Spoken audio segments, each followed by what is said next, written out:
Okay, this is a review worksheet from Unit 1, so a long time ago. I'm going to go through it kind of quickly. So, scalars and vectors. Remember, a scalar is a number that just has magnitude or number value, and a vector has a number value or magnitude and also a direction. So things in this list that would be a scalar would be distance. Distance is just a length, doesn't include any direction. 0.56 seconds is time. Time is a scalar. Let's see, 5 feet 6 inches, scalar. Don't know anything else about that. That's just a length.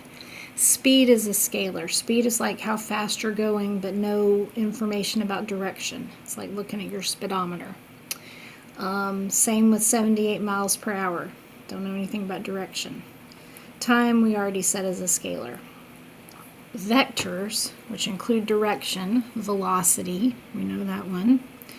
This minus 16 meters per second would be a velocity because that's telling us something's going 16 meters per second in a negative direction. Displacement is a vector. That's our change in position over time that includes change in position that includes direction. And then this 29 meters per second south. So this is that's an acceleration, but that's got a direction word in it. So, okay. All right, Johnny walks 15 meters east, then 27 meters west, then 46 meters east. What is his total distance? We're going to add up all of his travels. 15 plus 27 plus 46 gives me, I'm going to check my calculator on this one. 15 plus 27 plus 46 is 88 meters. So distance, I don't care about direction.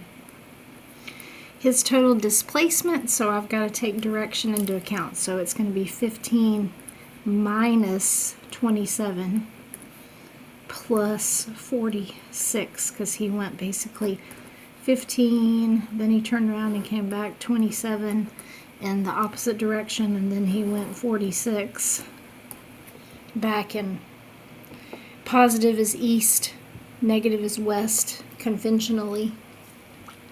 So to do this, I would do 15 plus 46, gives me 61, minus 27, 34 meters, and he's going to be east.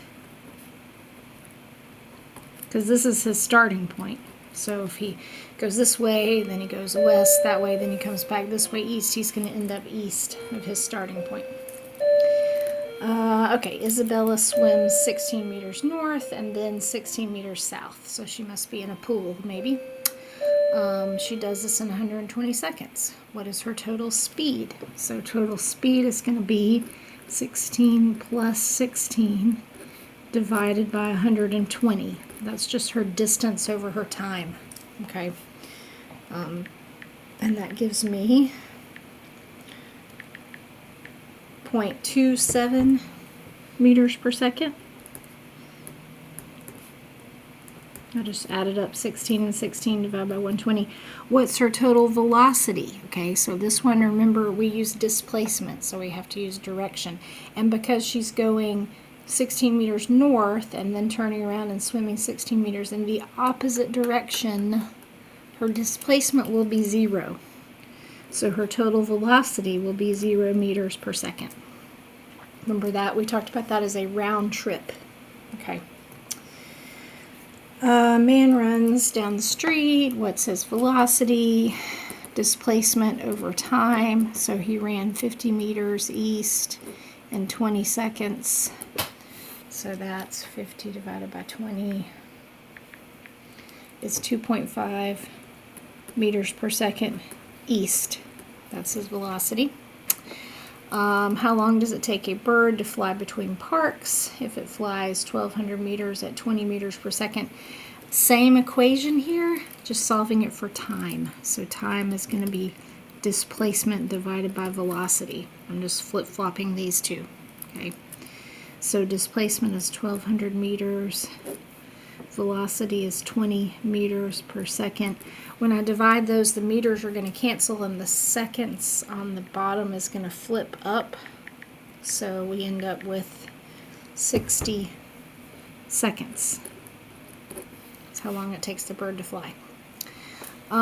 Speedboat increases uniformly from 20 meters per second to 30 meters per second over 5 seconds. What is the acceleration? Okay, this is another equation we had. Acceleration is our change in velocity over time. So final minus initial divided by time. Final is 30. Initial is 20 meters per second. Time is 5 seconds. Okay, so that gives me 10 divided by 5 is 2 meters per second per second. That's my acceleration. The speedboat was speeding up by 2 meters per second every second. That's how much it was accelerating.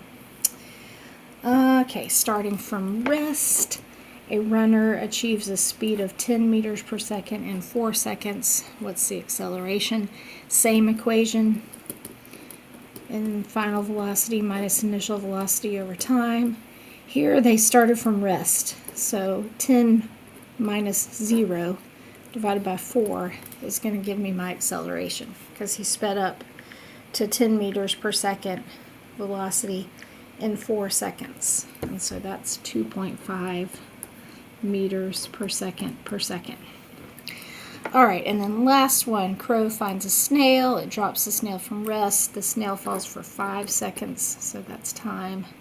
We're using 9.8 for G. How far did the snail fall?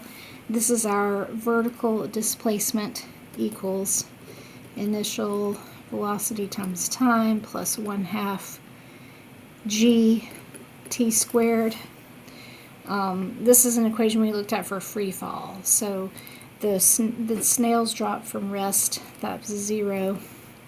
So we have 1/2 times 9.8 times 5 squared for time.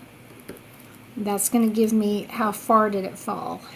The vertical displacement, that's what dy is.